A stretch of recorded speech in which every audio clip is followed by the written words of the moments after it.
Hello everybody, welcome to Catherine Sews. Thanks so much for joining me today.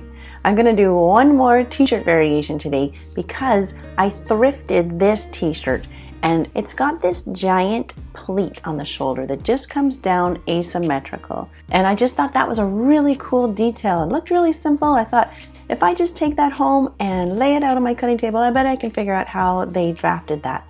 And I think I did, and I think it's going to be super easy and a nice way to add just a really interesting detail and elevate a t-shirt in a different way than I've been doing in the last, 3 videos now? Once again, I'm going to use the Stellan t-shirt from French Navy, but really you can do this to any t-shirt. You could even do this too if you had a pattern for a shift dress or a t-shirt dress.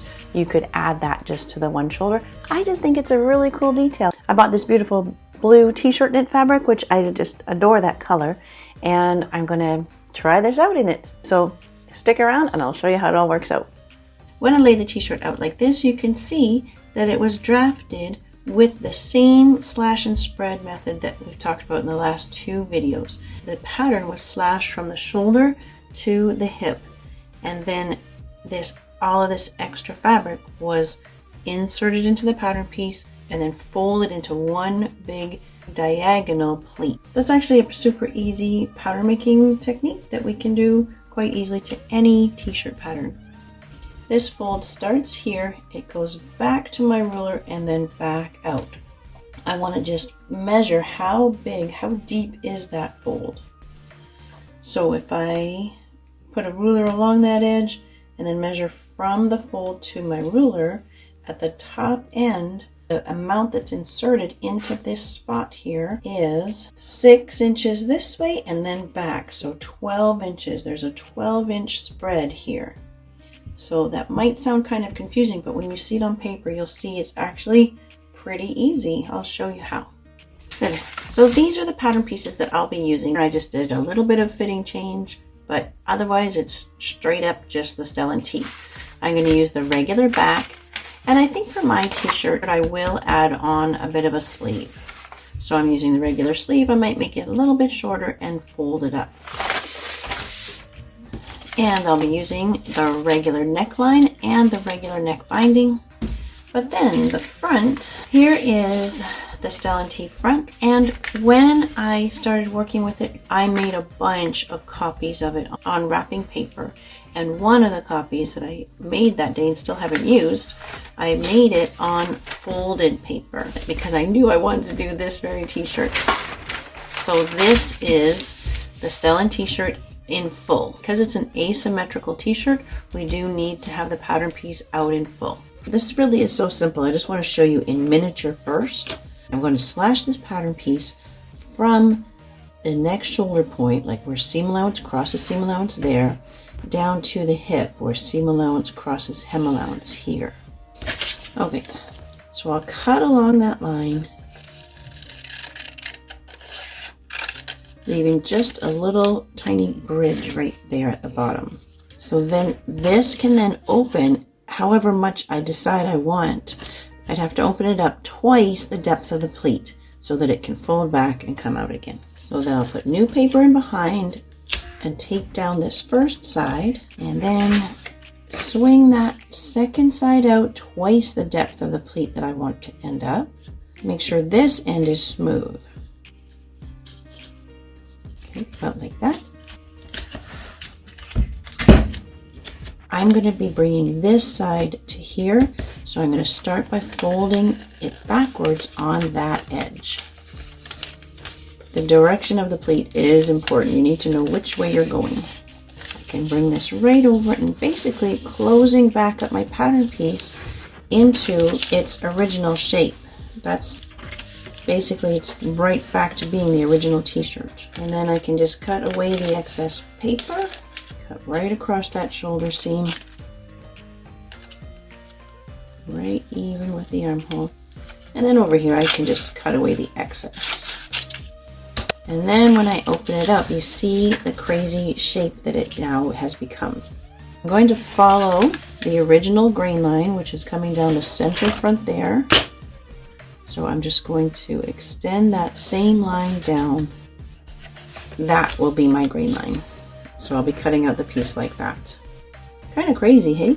But actually quite simple to do. So now on the large paper, I'm going to make that same slash that I did in the miniature from the neck shoulder point all the way down to the opposite hip. So I'm going to slash on this line. So I'm laying more wrapping paper underneath, and I'll tape down this first side. And then I want to swing this out 12 inches. That is a lot. For that little bridge here, should be able to lay flat and then tape that down. Okay, so hopefully you can still see my original line, but then what do we do up here? Let me show you.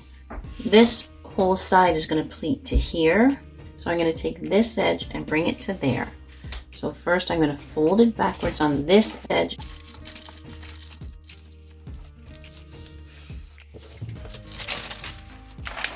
And then just close that whole big triangle up.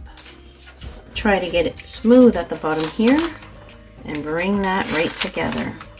And if you're nice and smooth, this will happen. It'll just line up perfectly there. Beautiful. Good, so that's it for our slash and spread. And now we'll just cut out that pattern piece just exactly according to its original edge.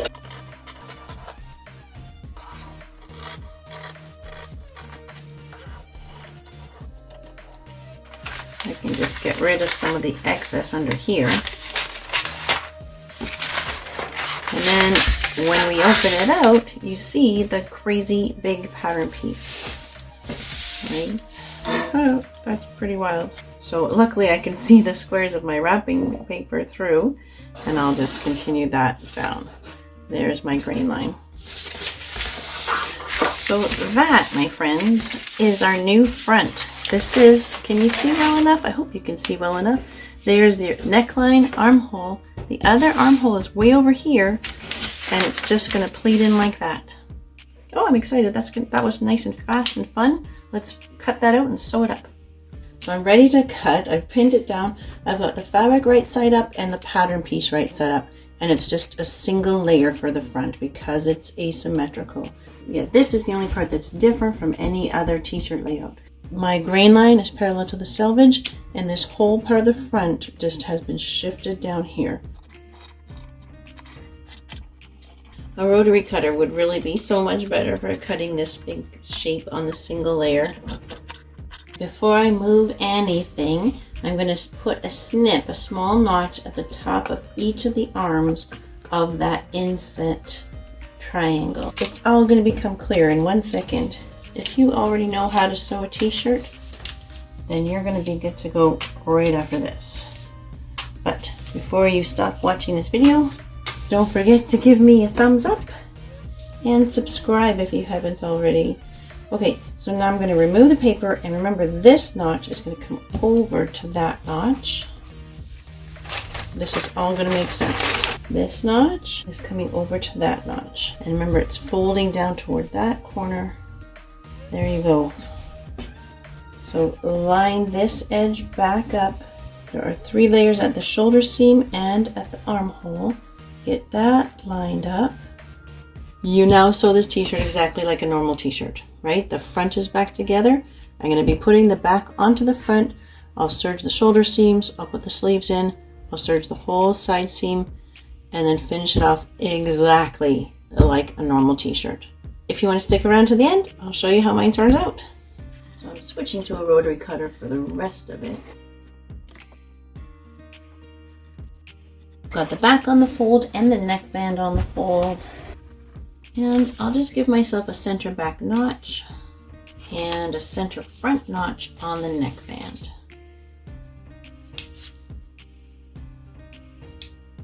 And just sleeves. And because I'm doing that folded up sleeve instead of a hemmed sleeve, I'm going to cut off 3/4 of an inch or 2 centimeters here. So with that pleat folded up, I just base it around these edges so that now I can treat this just like a normal t-shirt front. The first sewing step is front to back, right sides together. Because this is a lightweight knit, I'm just going to be serging most of this project together. So I'm just going to serge those 2 shoulder seams, then I'll put in the sleeves. While I'm at the serger, I think I'll also serge the neckband together.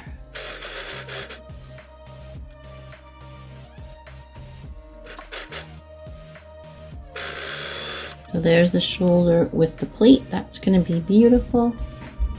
Neckband. The Stellan Tee sleeve just has 1 notch at the top and 1 along the back edge. So I know this part goes to the back of the t-shirt. So I'm not pinning, I'm just getting my corners together. And then I just match up that shoulder notch to the shoulder seam. Make sure my edges are staying together and organize as I go. If you're more comfortable pinning your sleeve in, definitely go for it. It's helpful to have the sleeve facing up so you can just see all this extra fabric and make sure it doesn't get caught in your serger and get cut. Okay, fantastic. Oh, I like this. I love this color. Don't you think that's pretty? This is just looking so nice. These sleeves are going to roll, so I'm going to turn a thumb width and a thumb width. Oh, I've been gardening a lot lately. My hands are a wreck, so don't look at my hands. So double fold there. We're folding that before sewing the side seam. And on the other side of the sleeve, thumb width and thumb width. So that little roll is going to be in place before I sew that side seam. If I just serged my side seam together and then did that roll of the sleeve, you would see that serging on the underside of the sleeve. And I don't really want that. So that's why turning it first and then putting it together and then serging your side seam, it's a nice little trick. Just make sure you get those folds nicely lined up.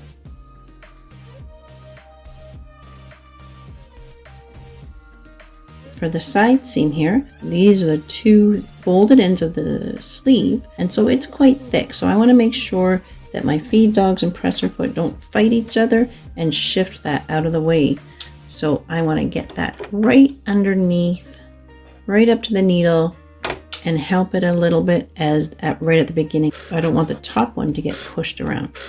Come right down the whole side seam. After serging one side seam, it's kind of nice to serge across your whole bottom edge, just because it's easier to serge something flat before it goes into a circle. I gave myself a center front notch just by folding that front in half. My center front and my center back notch together. That puts the side notch just a little ahead of the shoulder seam. So the neckline is quarter marked. Press the neckband in half, getting my edges nice and even, and now I can quarter mark that as well, just by bringing that center front notch to that back seam and give myself a little notch at both sides of this. So with the body still inside out, just be sure of which is the front and which is the back. The neckband goes in, all raw edges together, the center back notch to the seam. All those yucky threads will get serged off when I serge the neckband on. So I've got it pinned in 4 equal places around the neck then, and I could add more pins if I want, because you definitely want to keep your edges together.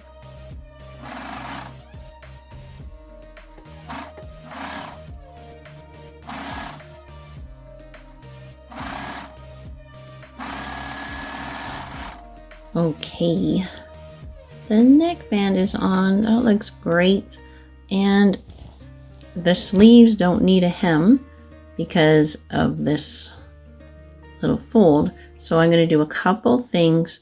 I'm going to let the raw edge roll, and then I'll continue that fold, the 2 kind of thumb width folds. Okay, so I'm going to solve 2 problems with one technique here. When I'm looking inside the sleeve, I don't really want to see the seam allowance sticking up, and of course I don't want to see the thread chain. I also don't want to cut that thread chain close because it's going to unravel. So to solve both of those problems with one go, I'm going to just take that thread chain, pull it back quite snugly underneath, and top stitch that seam allowance down.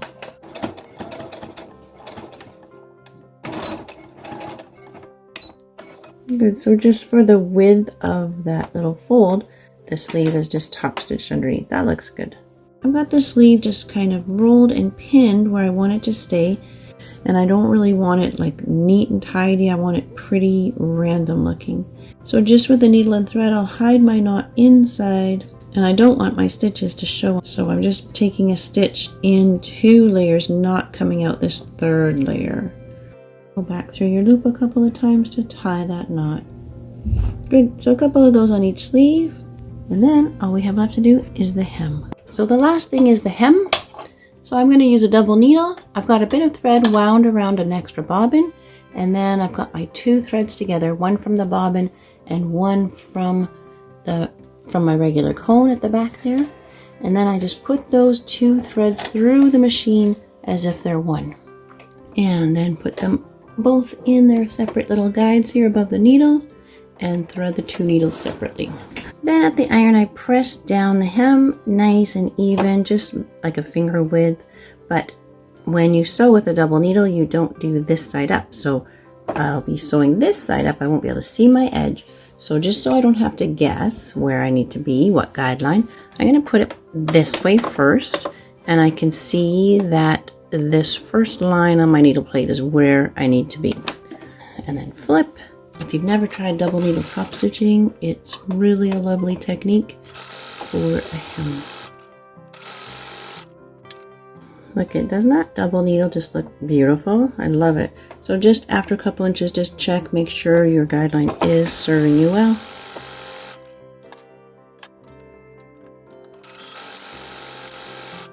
Okay, final press on that double needle hem. The final press really does make all the difference. It's like, look at that difference. It looked all ripply and now it's beautiful. It's all done. I'm going to put it on and show you how it looks. Okay, so there's the finished product. I think that worked out really nicely. I really love just that drapey element. It just kind of makes the t-shirt look a little bit more interesting. I like that it adds just a little bit of fullness to the front. I do like having that extra bit of a sleeve, and rolling it up keeps this t-shirt casual, but you could of course add a dressier sleeve or even a drapey sleeve. You could even do the same slash and spread method in the sleeve and create just one big pleat in the sleeve like that. That could be kind of cool too. So an interesting technique to play around with, and I think you'll have fun with that. So I hope you enjoyed this video. I hope you learned something, and if you did, you gotta hit that subscribe button for me. It helps me a lot. And give it a thumbs up too. It really does help me grow my channel, and I appreciate it so much. If you want to find another way to help support the growth of my channel, go back and look at some of my older videos and give them a thumbs up too. It's really great to have you on board. So thanks for watching today, and until next time on Catherine Sews, you take care.